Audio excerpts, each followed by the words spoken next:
Welcome to The Awakened Heart, a podcast for healing women. This is a space where your voice matters, where your body is sacred, and your healing will never, ever be rushed, nor will I ever minimize it. I'm Autumn Moran, licensed professional counselor, life coach, yoga instructor, neurodivergent, trauma-experienced woman who spends all my free time, my hobbies, my career, my passions, trying to help women like yourself be seen, heard, understood, and to also give you a space to heal outside of the therapy room, outside of your therapy appointment. I just want to help you have knowledge, tools, and the space and the feeling of empowerment to help you heal so that you can live the life that you deserve, that you dream of, that is so, so attainable. Okay, today's episode is a bonus episode. It is a vulnerable episode. This is for the women, the men, if you're out there.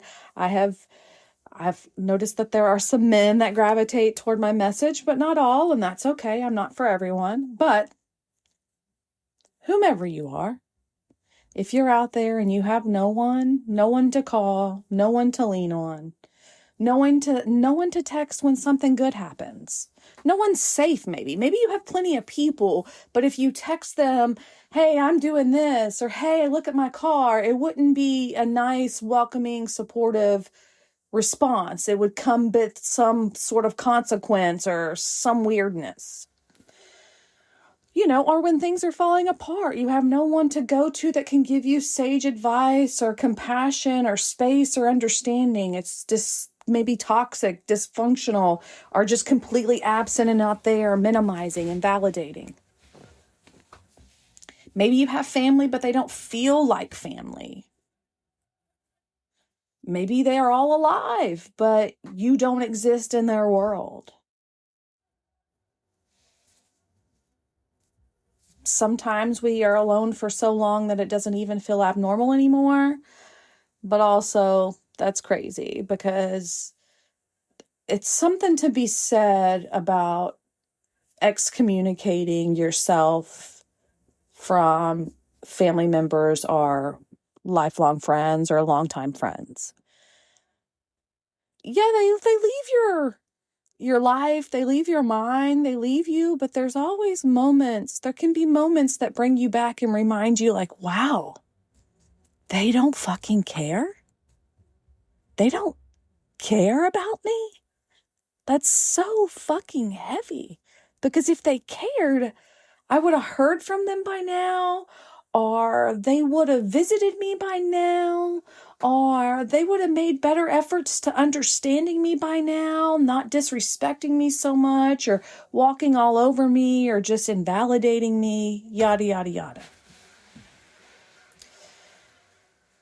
So, if this is just your life of just a feeling of loneliness, hard to kind of have anyone to really go to, I want you to know you're not the only one living this way. There's a difference between being lonely sometimes and being alone in a way that becomes your baseline.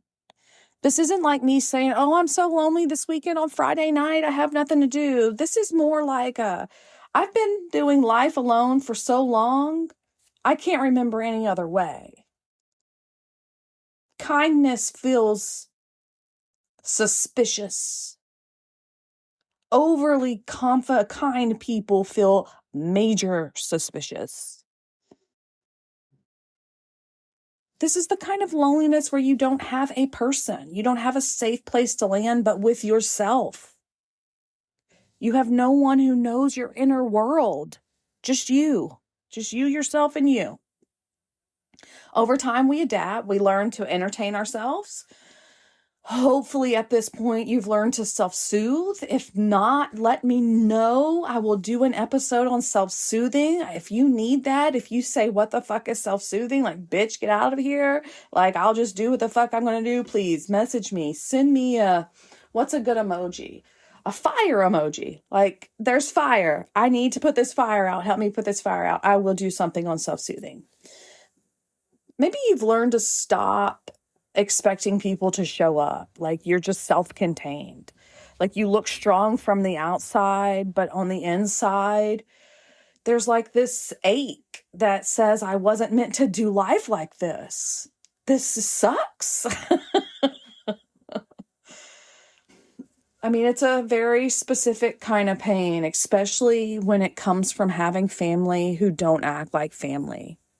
People who are alive, who exist, who could reach out to you, and they simply don't. And it just creates this internal belief, I don't matter. I'm unlovable. Right? Because family is supposed to be the place where your existence is acknowledged, your well-being matters, like people notice when you struggle and they help you. And when that doesn't happen, it doesn't just create loneliness, it creates a feeling of invisibility. And that can feel like I don't exist to the people who are supposed to see me. If the ones that are supposed to see me don't see me, then gosh, who's going to see me? Sometimes the family's not disconnected, right? It would be one thing if like the whole family was fragmented, but sometimes they have an easy, perfect time loving each other, but they just don't love you. They don't love me. What is that? That hits so fucking hard. So you want to talk about hitting differently? That's hitting differently. Because if they were just distant, if no one talked to anyone, it would still hurt, no doubt. But it would make fucking sense. But when you're watching them show up for each other, support each other, stay close, never stray, remaining in each other's lives, and then there's you. There's us on the outside, doing our things solo. And I'm not saying these may be the healthiest people. I'm not saying that these are the people you need to have in your life or like strive to have in your life. They may not be safe. I'd like to bet most of the time, 99.9%, I don't know shit about shit, but I'm guessing they're not safe people to begin with. But still, it hurts. It creates a very specific kind of pain that makes it feel so incredibly personal. Because your brain understands that they're capable of love, but they're not capable of loving me? Big question mark? What? Exclamation point?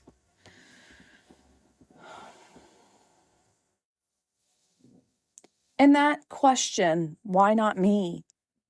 It makes sense. If people can love, but they don't love you, it feels like the only explanation. There must be something wrong with me, right? And I don't want to dismiss that. I don't want to jump in and say, girl, that's not true, blah, blah, blah. I don't want to bypass that, right? Because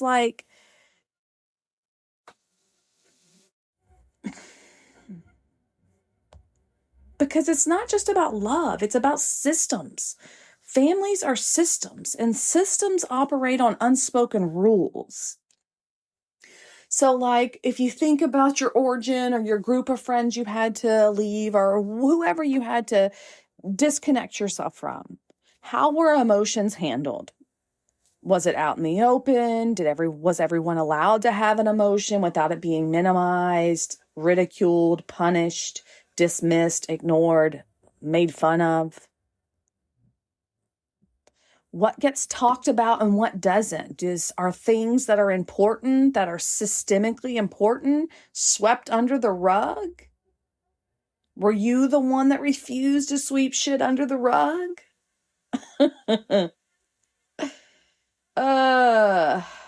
Yeah.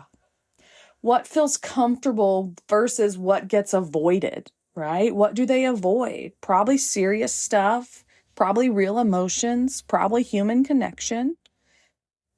Surface level is probably what feels comfortable. And what role did each person play? Because they all played a role. It's a system. And as long as you stay connected in that system, as long as you fit the patterns, you don't disrupt that emotional dynamic, you remain familiar to the group, you don't make waves, you stay on the inside. The ones that end up on the outside, us, the way we end up on the outside is because we feel more deeply. We're noticing and acknowledging and vocalizing things that others aren't. We may not naturally align with the way the system functions. We see the holes. We have questions and concerns. So you're not less lovable, not broken, just you don't fit that system. You're not a fit for that system. And instead of adjusting to that system, instead of the system adjusting to you and to your needs, it maintains itself. It's dug in. We live in a country right now where a large group of people have made choices, and instead of changing them based on new information, current events, they're dug in. Think of that when you think of your family system. They're dug in. They will support pedophiles. Sorry, existential moment, but fuck them all. Fuck them all. All right. So from the outside, it looks like they love each other, but not me. But underneath it, they maintain closeness with people who feel familiar and easy within their pattern. Being excluded from a system does not mean you are less worthy of love, especially if it's a toxic system, which it typically 100% is. 60% of the time, every time type shit, right?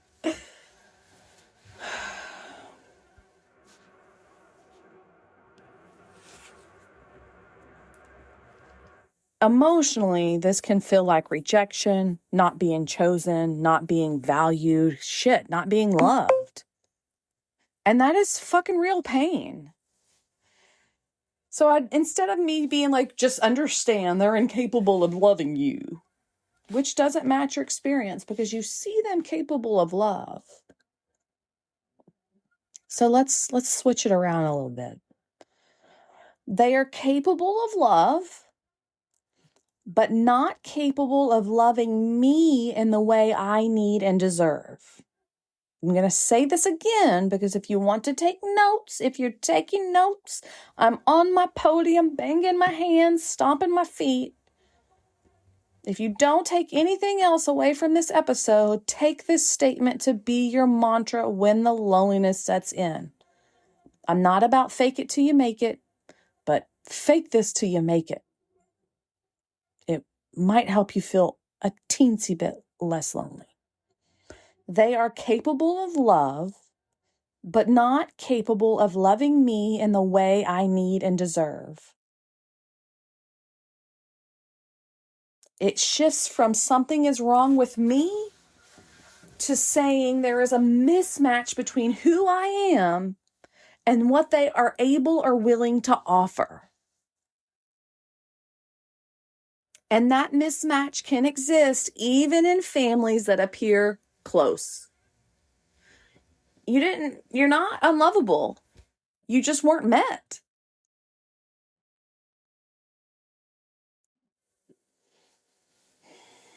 I know, it's still hard, right? This doesn't take away the pain.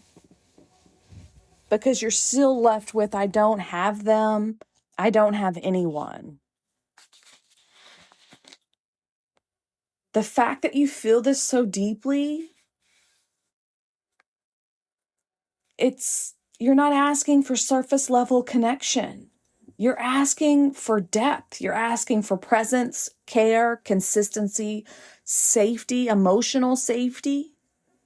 And those are not unreasonable needs. Those are healthy, much needed needs.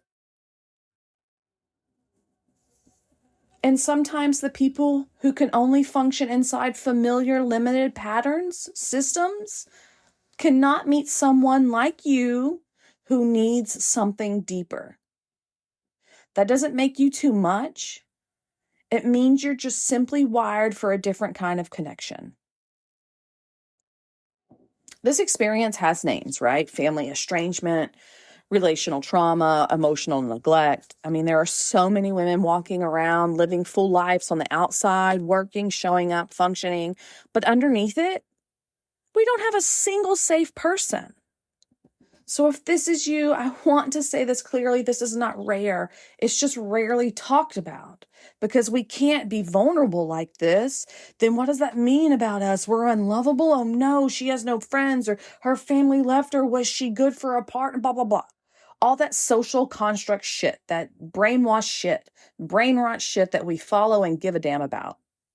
The truth is, we don't want to be lonely anymore. The truth is, if we're going to get existential about this, we need connection. We need to be together. We need to find like-minded people like us that are good, wholesome, and healthy and want goodness in the world so that we can, forgive me for my grandioseness, but overcome the evils of the world. Because the more we're separated, the more we're divided, the less power we have. Acknowledging this, talking about this, bringing it to light so that we can help each other heal and be seen, that makes us stronger in so many ways. When you grow up or live without consistent, safe connection, your nervous system adapts. It learns that love isn't reliable, people don't stay, and ultimately that you have to take care of everything yourself if you want anything done. This turns into hyper-independence, not because you don't need people, but no one was there to be relied upon. So you have a difficulty, guess what? Trusting people, being emotionally available, or you long for deep connection, but don't know how to step into that safely. And sometimes quietly, the belief may form that maybe I don't matter. Not because it's true, but because it's what your life has shown you. Okay, I'm taking a pause. I've got my water here. I'm going to take a sip and then I'm going to give you a mid-roll just to lighten it up because hell, loneliness is heavy shit. Like, you know, having loneliness, being lonely, and having hormones can be somewhat of a mind fuck sometimes. Because on the day-to-day, on the all in all, I'm a pretty steady gal. But man, some parts of the month, the hormones kick in. I'm 45, perimenopausal, never know what's really going to happen today or from day to day. But this hit me so hard yesterday. And the one thing I thought of when I was sitting there was that, you know what? I am lonely, but I'm not alone. And this is my vulnerable moment because this was a vulnerable episode to write because I wrote it on a day where I felt the lowest. My grief hit me so hard. Just things that have happened in my life that the grief just has hit me so hard. I was like crying in between sessions. It was just a hot mess. I made it through the day. It was huge. I made it through the day. But the winning of it was that really made me feel so deep in my heart seen was that I opened my podcast app. And I may have 13 living people that are adults and capable of loving me and seeing, not capable of loving me, but capable of reaching out to me if they wanted to, not see me. And I opened up that app and 13 people listened to my episode yesterday. And I know if you're like in podcast, you're like, that's little potatoes. I don't know what people think. To me, that's big potatoes. 13 people chose to listen to me in one day. I'm impressed. I felt seen. I felt held. And I hope that I'm able to give you that in return because it's the little moments like that in the darkest moments that really help me out. It's the small things. So mid-roll, because if you're listening to this and you're feeling like I'm feeling or you're feeling seen, you feel that ache of that you just don't want to keep doing life like this, I want you to know that there are ways to begin experiencing support that don't feel overwhelming or unsafe. And that's why I am offering my small intentional space for women who are ready to explore connection in a way that honors our nervous systems. No pressure, no performing, just real grounded support. If that's something you like, the enrollment window is open. The Women's Somatic Healing Group starts April 21st. Every class is held virtually on Tuesdays from 6 to 7:30. We will talk, we will learn, we will move. It is a $300 investment for 6 weeks, so that's 6 1.5-hour sessions. So it ends in May. What else? What else do I have? I didn't write notes on this. I was just trying to do a mid-roll because, girls gotta advertise and let you know what's available. And I never took a sip. So I'm taking a sip now. Those were lots of words. But if it's something you're interested in, I'll talk about it at the end of the episode. And it's in the show notes. So take a breath. Let it all out. Because this is the part that I want to cover. When I talk about the grief that came up for me. This grief, it's not just grief for people. It's a grief for what you never had. There's the grief, but there's this kind of, okay, so grief, there's a lot of grief, right? But grief comes from losing something you had. That's really sad. But then there's this kind of grief, the grief of where you should have been held. Your grief of what you needed and it never got fulfilled, what never came, the grief of what you deserved.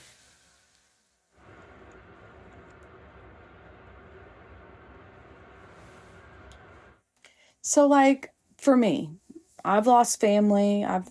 I lost mother, father, and then I don't speak to any of living relatives. So I grieve my mom a lot. She died when I was a child. So I grieve the mom who could have checked on me, who could have noticed when something was off, who could have said, you don't have to handle this alone. So we grieve the version of the family where you mattered, life mattered, and your well-being mattered. So when you don't have that, it feels very one-sided. It feels like everything's flowing out of you and nothing's flowing back in. You become the one, or you are the one who figures things out, who carries all the weight, who processes everything internally. And there's no one there saying, hey, how are you? Really? How are you? How can I help you? I see you struggling. Let's sit. You want to hug? You want to relax? You want to have a little lunch? You want some silence? What do you need? And that creates a very, very fucking specific ache. It's not loud all the time, like I said. Sometimes it's really quiet and you go through your day to day. You're kind of used to it, the rigmarole, right? But sometimes it shows up when good things happen and there's no one to tell. When something hard happens and there's no one to tell. Maybe when you realize no one is checking in. You're allowed to grieve something you never had, even if no one talks about it and even if no one understands.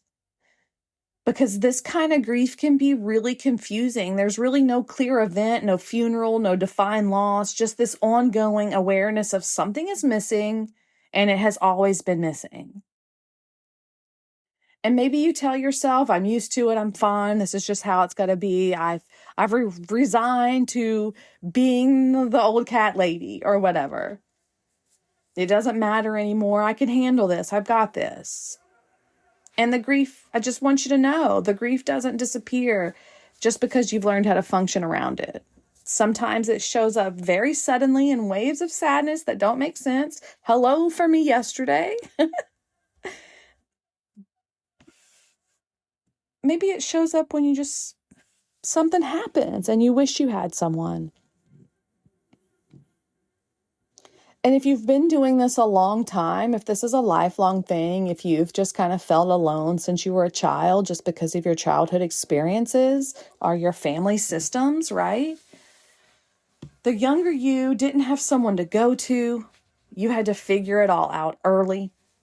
Maybe, that one phrase, "you're so strong." Oh, yeah, I didn't choose that. That was just thrusted upon me in order for me to survive. And now that's all I know. But gee, thanks. Thanks for your stupid ass compliment. Because the version of you that you were as a child, who you were as a child, deserved more. Who you are now, who you've been this whole time has deserved more. And that can really make you feel so sad when it comes up. Not because you're weak, but because you just feel that you shouldn't have experienced this. This is silly.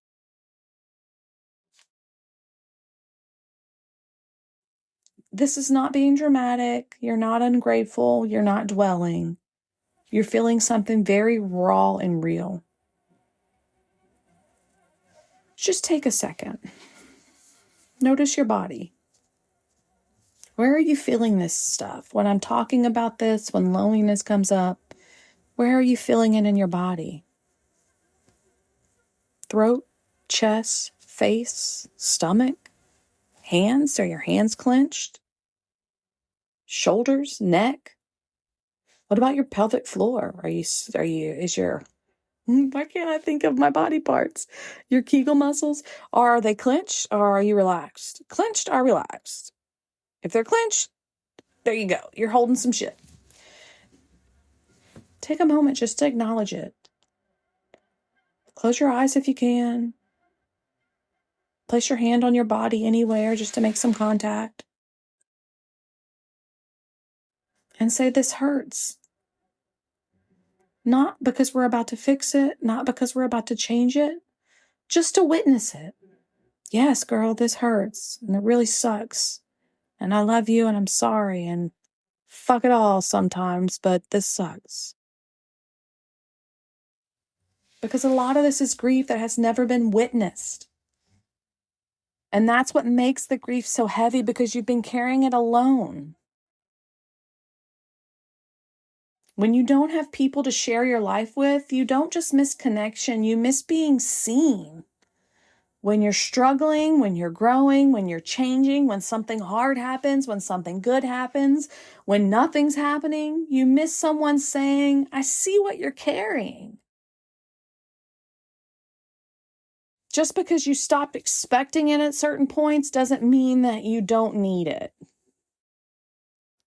Your grief makes sense on a very deep level because you are supposed to have support. You're supposed to have people. You're supposed to have someone who cares about how you're doing.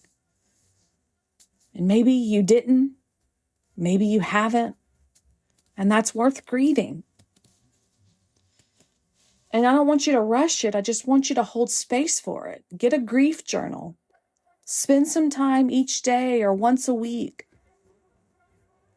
reflecting on the grief, reflecting on the loss, reflecting on what wasn't there that you needed. Hold space for it in some way, whether journaling, whether body movement. Yeah, I can't think of anything else right now. That was just where I went. Because being used to lonely doesn't mean you're okay with it. It just means you've adapted. You've became, guess what? Dun, dun, dun, dun. You've became stronger in a place where you should be supported. So I'm not going to tell you, "Girl, get out there and make friends. Download that app and you go get you a friend." Put yourself out there.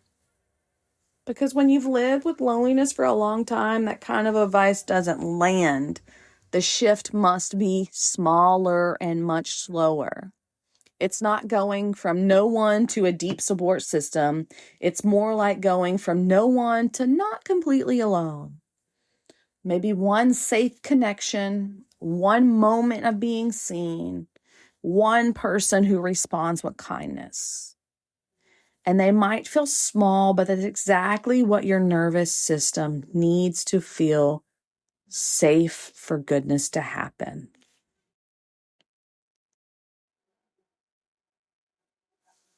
Because when your nervous system isn't used to safe connection, Connection itself can feel unfamiliar and very unsafe. So the path forward is not big, it's not fast, it's not overwhelming, it's gentle. Before deep relationships occur, your nervous system needs safe repetitions, not intense, not vulnerable right away, just safe. A short conversation where you feel a little warmth, making some eye contact and being kind, like someone making eye contact with you and being kind to you. Maybe a moment where you feel acknowledged. So maybe that can look like chatting briefly with someone at a coffee shop, maybe a kind interaction at the gym or a workout class, a moment where someone just responds with you with genuine presence. These moments count. Even if your brain says, oh, that's nothing, for your body, for your nervous system, that is evidence. It is teaching your system that not all connections hurt, not all people disappear, not all interactions cost you something. Let the connections be small. Don't share your story. Don't open up immediately. Don't be deeply known right away. In fact, go as slow as possible because that makes it safer. You've got plenty of time to unfurl like the beautiful lotus that you are, but take it one small, slow petal at a time. Let connection be brief, light, and hell, girl, let it even be fucking awkward. Because this is not about proving anything other than connection is okay. Not everyone is your person. I want you to notice who feels safe and who doesn't feel safe.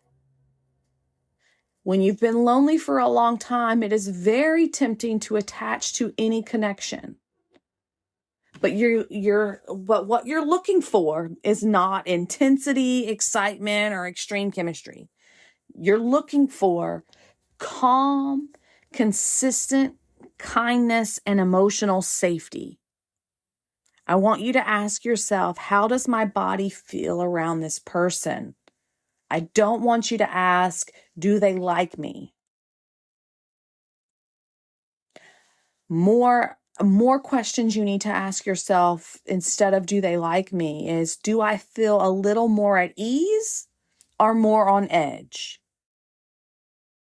Before seeing them, during seeing them, and after seeing them. Check in with your body. Your body knows and will not lie to you. And even if it's subtle, that's your answer, even if you don't like it. But you might not like it because if we don't have clear boundaries, if we don't have clear relationship rules for ourselves and clear engagement rules and know how to spot red flags, we'll want to ignore our body and right above it and be the exception to the rule. But I'm banging on my podium, stomping my feet right now to tell you, there are no exceptions. Red flags are red flags, and red flags mean something. When your body says no, it means no. Listen to it, sis. And I want you to build connections in places that match you. So like places where your nervous system can stay regulated, where you don't feel like you have to perform. Small group settings. Hey, Somatic Women's Healing Group. Women's Somatic Healing Group. I said that wrong. Wellness spaces. There's nothing better than connecting. I don't know if there's nothing better. I really enjoy taking community classes, yoga classes, sound baths, and chit-chatting with people there and meeting people that way, because at least we've got that in common, right? We have a common ground to start on is what I'm meaning. Classroom environments that are structured can be helpful. Spaces where conversation isn't forced. So like silent book club or things like that. Because connection building is easier when your body doesn't feel overwhelmed. And let it be one person, not a big group, not a full support system, not multiple people at once. Just one safe person. Because that can take time in and of itself. But it has to be a person who is consistent, kind, and present. And your body might feel awkward, unsure, and slightly on edge. That doesn't mean something is wrong. It just means something is new. So the difference between discomfort, there's a difference between discomfort, new, unfamiliar, stretching, and unsafe, anxious, activated, depleted. And you need to learn that difference. That is part of the process.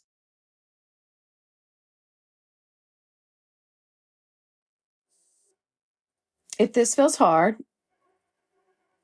that's okay. You're building something new you didn't get to build earlier. Take your time, think about it, plan it, and then do it. Because you're not trying to become someone who is good at relationships. You are learning what it feels like to be safe with another human being. And that's a completely different process. And it's one that can happen slowly, gently, and in ways that honor your pace. So if you've been doing this life alone, I see you. You didn't choose this. Maybe you did choose loneliness to feel safe. I know excommunication from family and longtime friends is not an easy decision. It was a decision made out of necessity due to the other person or persons not being safe for you.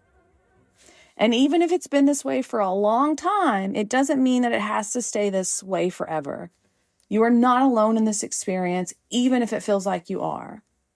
If this episode resonated with you, the best way to support this podcast is to follow, leave a review, or to share it with someone who you feel would enjoy this episode. That helps me reach as many women as I possibly can so that we don't have to heal in silence, so that we can have a place to heal out loud. If you're ready for deeper support, I have the Somatic Healing Group open. 5 women, 6 weeks, 90 minutes a week. This group is for women who are insightful and capable, but find yourself freezing, over-explaining, second-guessing when something feels off. We'll focus on nervous system regulation so you can access clarity and confidence from a steady pace. We'll work on boundaries, coping skills, breath work, learning some psychoeducation, some good information to help you create good relationships, to identify red flags, to help create boundaries. Once again, like I said, this is about building confidence from the inside out. We'll talk, we'll learn, we'll move. The full investment is $300 due at enrollment to secure your spot. You can join today. The link is in the show notes. You click on the Linktree link, and then the top option is to sign up for the Somatic Healing Group. The class starts April 21st. Spots are limited to 5 women. If you prefer to work with me individually, you can also book a free 15-minute consultation at the same link. Everything you need is in the show notes. I also have a couple of links if you want to listen to a good playlist that is empowering for women and just positive and happy. I have options on Apple and Spotify. Check that out in the show notes. Until next time, my dears, I want you to know that you are never too much, never too late, and you don't have to figure it out all alone, because I am right here every Wednesday and sometimes Fridays. May you be happy and free. May our healing ripple outward to bless the world with happiness and freedom. Take care of your awakened heart, and I will see you soon.